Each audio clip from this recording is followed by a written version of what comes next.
I was serving at that time as the Illinois State Director for the Mutual UFO Network, or MUFON, and it was my job to essentially manage and maintain the investigative body in the state of Illinois to investigate UFO reports. It just so happened that the January 5th, 2000 case occurred within an estimated 6 miles of where I lived at the time. So literally it was in my backyard, so to speak. I've had a lot of people state, matter-of-factly that, well, clearly what these police officers and other witnesses saw was something military.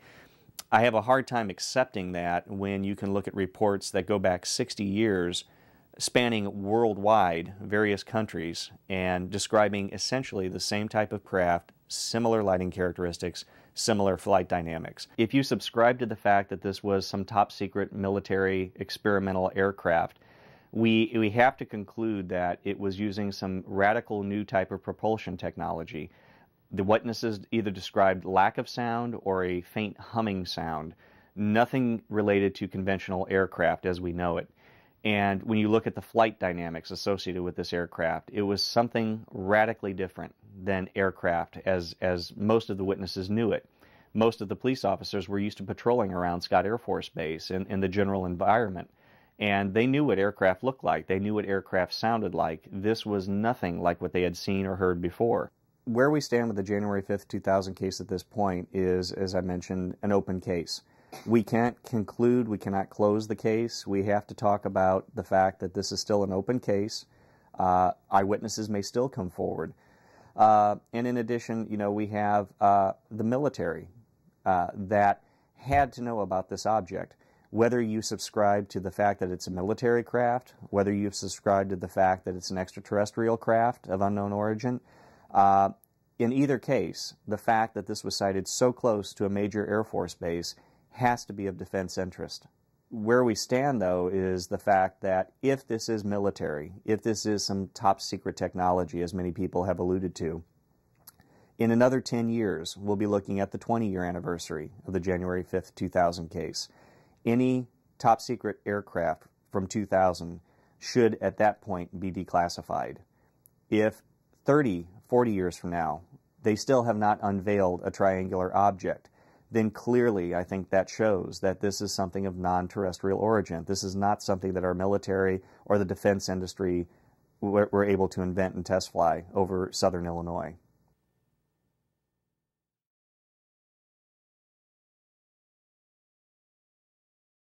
The time is 4 o'clock in the morning on January 5th of the year 2000. Several police officers and civilians witnessed a massive triangular-shaped object, and it moves aerodynamically like no aircraft known to the common man. What follows is a detailed reconstruction and analysis of what constitutes a landmark UFO sighting. The story is retold by the actual witnesses and incorporates the actual police radio transmission tapes from that cold January morning.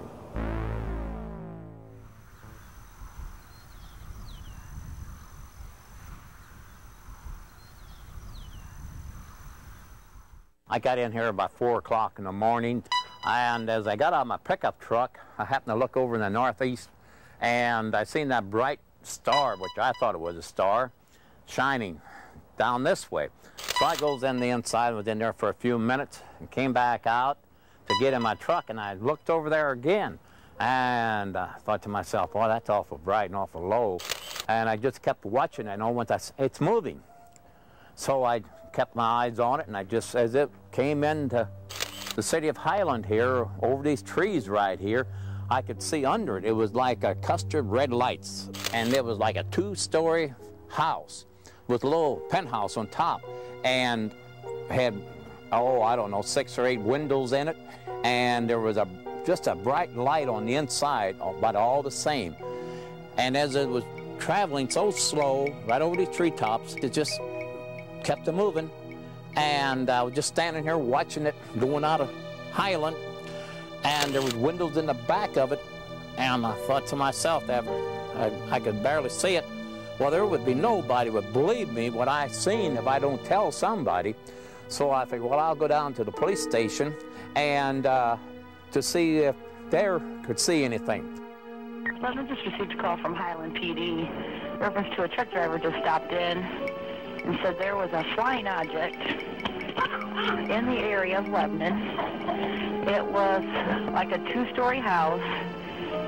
It had white lights and red blinking lights, and it was last seen southwest over Lebanon. Possibly, could you check the area?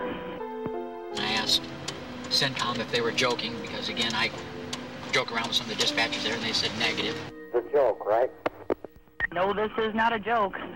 I just got off the phone with Nancy from Island PD. It's like, okay, so I asked him if the person reporting was 1055, which means DUI or drunk. And for, did they say if the truck driver was DUI or anything? And they said no. He said he was serious. 10-4 now. Now, during this whole time, while driving out here, I'm kind of going back and forth with St. Clair County, asking, well, what am I supposed to do if I find it, you know, and that kind of thing. And just a quick question. If I happen to find it, what am I supposed to do with it? they asked me if I wanted the number for the UFO hotline. I said negative. Even if I saw it, I'm not going to report it. If I see it, I'm not saying a word. I just like changed my mind about that. Also be advised about the last thing that went over Lebanon, this was approximately 5 minutes ago, was a military cargo plane. It looked like a C-5. Confirm if it's the air recognition lights. It's got green, red, and also white. Right in here, when I first saw, again, the double lights, that would have been a little to the left of the one street light and the red flashing light, which is a radio tower out in Summerfield, about 2 fingers to the left of the flashing red radio tower. They were almost touching, and they were so bright. It at first almost looked like car headlights on brights, but they were bigger and brighter than the like street lights that the farmers have around their houses and so forth. Well, I called CENTCOM to let them know what it was I saw, and then I was going to investigate. Be advised, there's a very bright white light east of town. Looks like it's just east of Summerfield, and it keeps changing colors. I'll go there and see if maybe it's an aircraft. It doesn't look like an aircraft, though. And I didn't really speed up that time because I wasn't sure exactly what it was I was seeing. It was at that point when I turned on my overhead emergency lights, because again, and my rig-wag flashes, because I wasn't sure whether it was a plane going down or not. When I next saw it, it had turned from 2 into 1, again, gigantic bright light. And during all this, including when it was the 2, there was white light radiating off of it, almost like the Japanese rising sun battle flag. Okay, we're now coming up. I'm getting ready to turn into East Route 50. When I got to the bridge at the very east end of town, it had turned into like an elongated cigar. Again, very intense bright light with the white light radiating off of it. I still had my overheads on, continuing towards Summerfield, which is eastbound, and it was still at about the 1, 2 o'clock position from where I was at.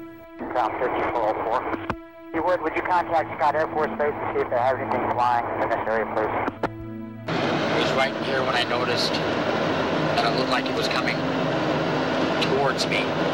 The light appeared to be getting bigger. That's why I thought it was definitely moving. It was kind of moving from my right to the left.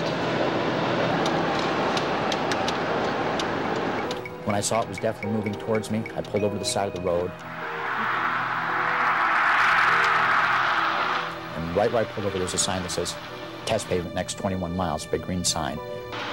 I turned off the overhead lights, the headlights, turned off the car, and got out of the car on the driver's side. I was standing over here when it got closer. That's when I was able to discern the actual shape, the triangle, and so forth. When it got about approximately 150, 200 foot south of my location and about 1,000, 1,500 foot high off the ground is when it made the flat turn, started heading southwest again very, very slowly, almost like a floating or a moving hover. I reached back in the car, picked up my radio to tell CENTCOM where it was at and so forth. And when I looked up again, which was a space of about 2 to 3 seconds, it was already over Shiloh, which is about 6 to 7 miles to the southwest. 10-4, well, whether it's a plane or not, it's heading westbound now. It should be really close to Scott now. Matter of fact, if the shadow officer looks up, they can probably see it by now. 2550. I see something, but I don't know what the heck it is. On January 5th, about 4:30 in the morning, Lebanon gets a call for this flying object, and after he had seen it and said that it might be in Shiloh or Lebanon, I'm driving right here, eastbound on Lebanon Avenue, and right in this field is where I observed it. CENTCOM 5404. I had looked up in the sky and observed this huge arrow-shaped, triangular-shaped object just floating in the sky right in the open field right over here. And it had 3 big bright lights lighting up the entire sky just beneath the flying object. And it was just floating gradually west-southerly along this field over here at a gradual, slow speed. And then as I stopped right up the road here to get out and see if I could get a picture or observe it better, the object, with unexplainably in the naked eye, was just from gradually moving to all the way down in the field, like within the snap of a finger or a wink of the eye. And there was no sound. I had my window down. The radio was off, and there was no sounds, nothing coming from the flying object. And it was every bit of 75 to 100 yards that appeared to be wide.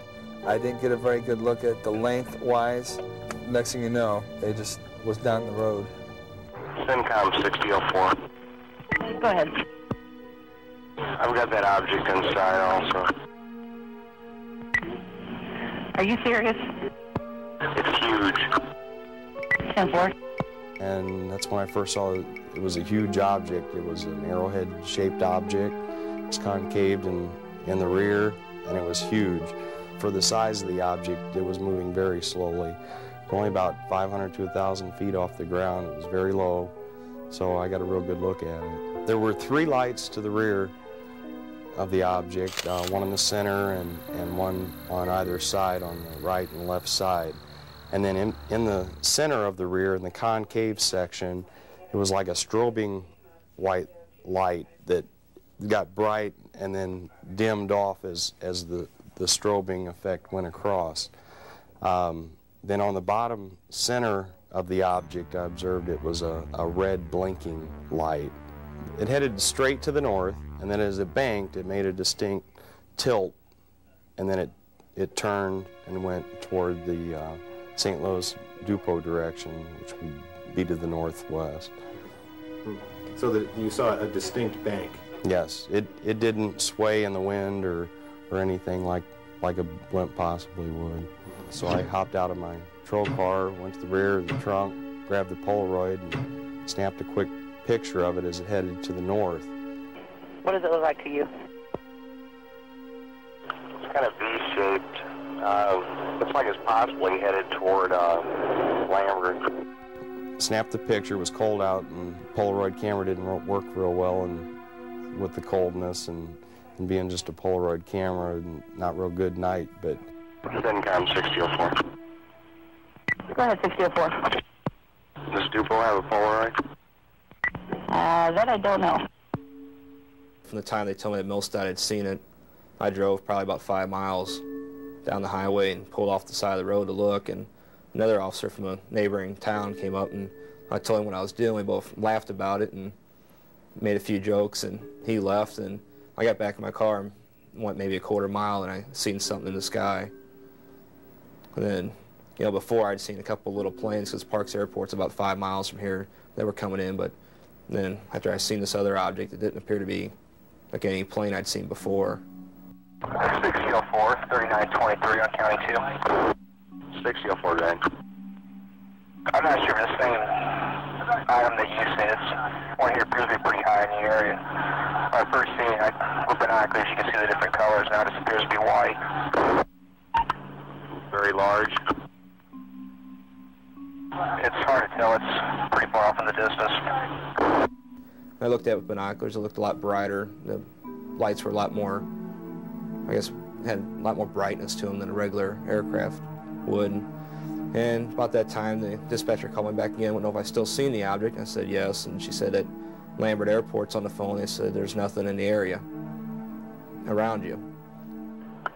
This object was above me about 500 feet, and it was huge. Now it's as usually the planes are. It's not low at all. I couldn't tell exactly how far it was. It's a pretty dark night, and I was looking with binoculars, but it was definitely off to the east pretty far. The UFO took its course through Highland, Illinois at approximately 4 a.m. It then moved southwest toward the town of Summerfield, where it was spotted by Lebanon police at 4:18. It then approached the police officer at 4:23, where it then shot suddenly to Shiloh 6 miles away in 2 to 4 seconds, and then moved southwest. The UFO then moved to the town of Millstadt, where it was seen at 4:28 a.m. local police time, where it then took a northwesterly direction, and was then spotted by an officer of the Dupont Police Department at 5:03 a.m., where he observed the object turn back to the east.